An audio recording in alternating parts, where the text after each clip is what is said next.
Then said Jesus unto his disciples, If any man will come after me, let him deny himself, and take up his cross, and follow me. For whosoever will save his life shall lose it, and whosoever will lose his life for my sake shall find it.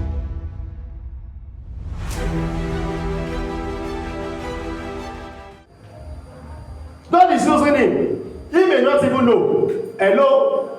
Zuckerberg may not even know. In fact, he may not know that God is using him. But sincerely speaking, God is using him. Hey, I want to pray a prayer for you and for myself. May God, I don't know, the prayer is in my heart. I am trusting God that God will bring it out. May you not be an instrument God will use and you will become useless later. Oh, you don't understand that prayer? Oh, let me say it again. May you not become an instrument in the hands of God and yet you become useless later. Amen. Because if you later read the story of this ass, later on we did not hear anything about the ass again. It became an ass again. But one day he spoke. He said, Balaam, why are you angry against me? He opened his mouth. And Balaam said unto the ass, he said, because thou hast mocked me, verse 29, I would dare wear a sword in my hand, for now, he said, I would have killed you. So Balaam was so angry. He said, in fact, what I should do is that I should kill you. So in verse 30, and the ass said unto Balaam, am not I that ass upon which thou hast ridden ever since I was dying unto this day? Was I ever what to do so unto thee? And he said, nay. Sir, do you know this? This ass challenged the prophet. He said, have I ever done this before? Have you seen me disobey you before? Why are you now treating me like this? The prophet said no. Then God now spoke to him, and the Lord opened the eyes of Balaam, and he saw the angel of the Lord standing in the way, and his sword drawn in his hand, and he bowed down his head and fell flat on his face.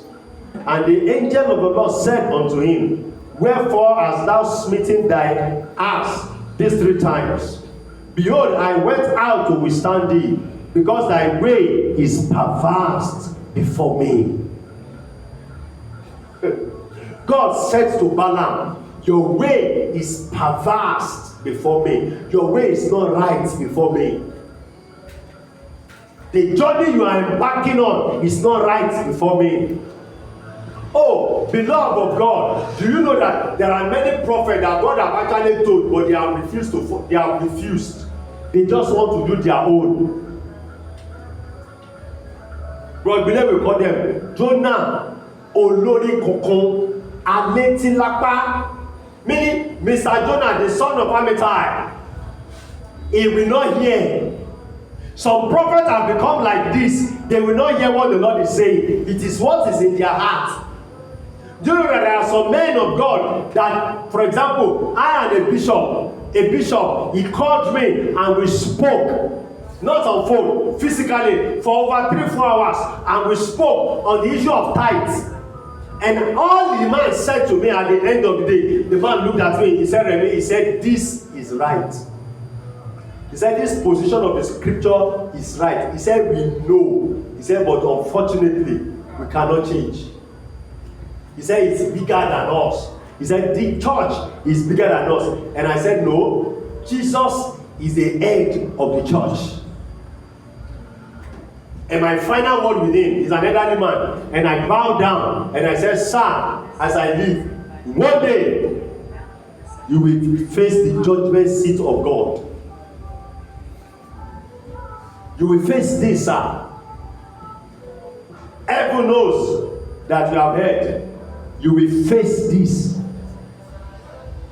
Let me tell you something. They will face the judgment of God. No matter what, they will face the judgment of God. I am telling you, I can assure you, they will face the judgment of God. They already know, but they sit tightly because that is where they get resources. Some of them already know. We trust that today's teaching has brought you a fresh revelation of God's grace and truth. We are deeply grateful to all our viewers and listeners for tuning in. And we hope you've been inspired and strengthened in your walk with Christ. Stay connected with us on this channel as we continue to explore His Word together. Remember, a deeper relationship with Jesus starts with a hunger to know Him more. Disciples of Christ ministry, be intentional about knowing Jesus.